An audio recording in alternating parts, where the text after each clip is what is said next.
Hello everyone. In this tutorial, I will show you how to make a wind dancer flamingo or wind spinner flamingo using an upcycled plastic bottle along with some pretty common materials that you can find throughout the house. Don't forget to hit like or even comment as it helps me feed the YouTube meter. You will start by drilling a hole on a cap that is less than 0.6 inches, which will serve as the hole for the neck of the flamingo. The actual neck of the flamingo will be approximately 5.5 inches.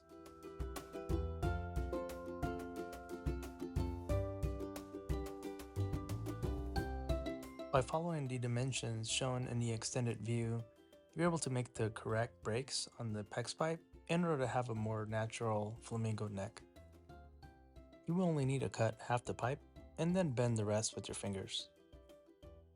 Once these steps are complete, this is how your flamingo neck should look like.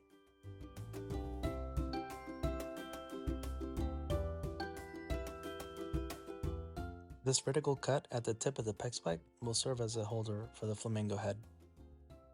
You will see that the bottle itself has two different reference lines that you can use for the following dimensions. These dimensions will show you where to correctly drill for the best up and down motion of the flamingo body. As for drill bit size, just make sure you use something that's slightly larger than a skewer stick. For this next step, the dimensions are not super critical, just make sure you cut enough material that the body itself will serve as a flap for the up and down pivot motion.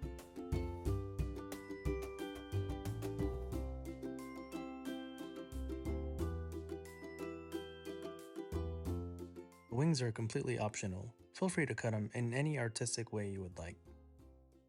You'll create a platform for the body of the flamingo approximately 1 inch from the tip of the skewer stick by using a plastic washer and some type of glue or a glue dot.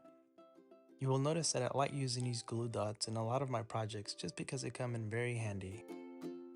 For this next step, we'll show you how to make the most important part of this flamingo wind spinner, which is something I invented and I call it a dual axis hinge. If you have a 3D printer and would rather print it yourself, just let me know in the comments and I'll provide the file needed. As you can see in the lower right hand screen, this is what the final hinge will look like. And don't let this hinge be a little intimidating, as the most important aspect is ensuring that each axis is completely perpendicular to each other.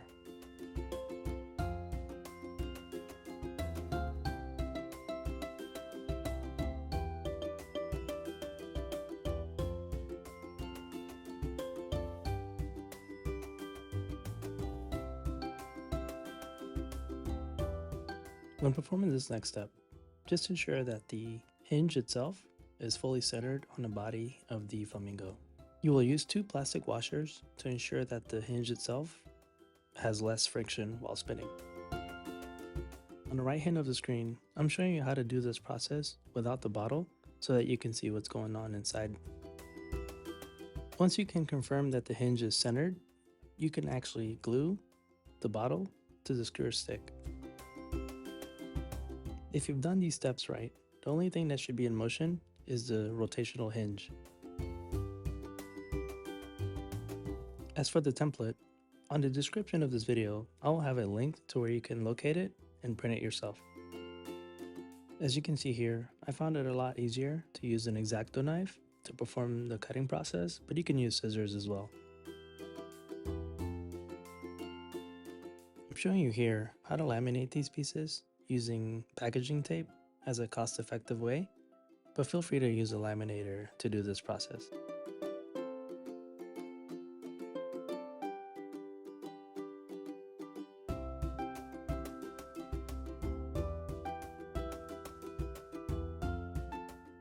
And it's okay to leave some material at the end of these pieces to ensure weatherability.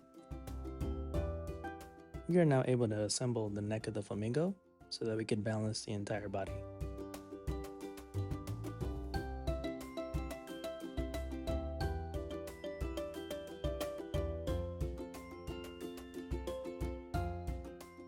By adding some weight in the form of pennies or washers or whatever you have available, you're able to keep a good balance so that it can flap in the wind.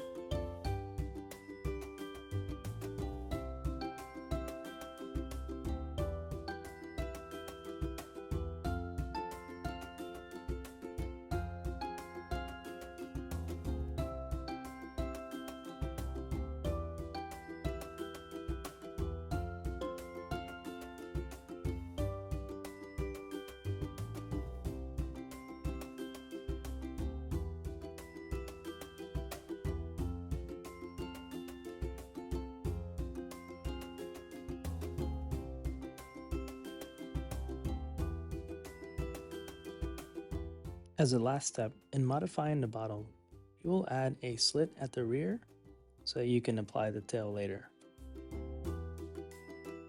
You are now able to cut off the excess skewer stick on each side, and we're ready for paint.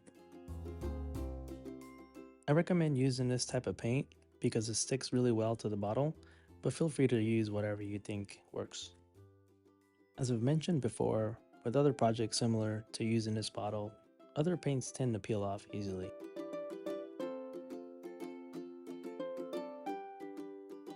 We are now ready for final assembly of the head, tail, and also legs of the flamingo.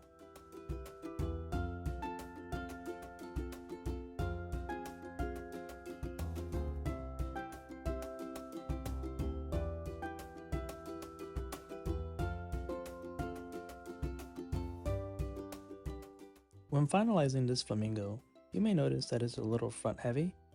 This is a good time to add just a little bit more weight to keep it more balanced.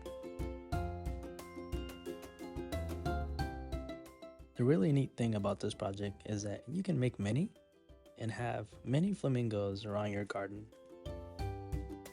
I hope you enjoyed making these as much as I did.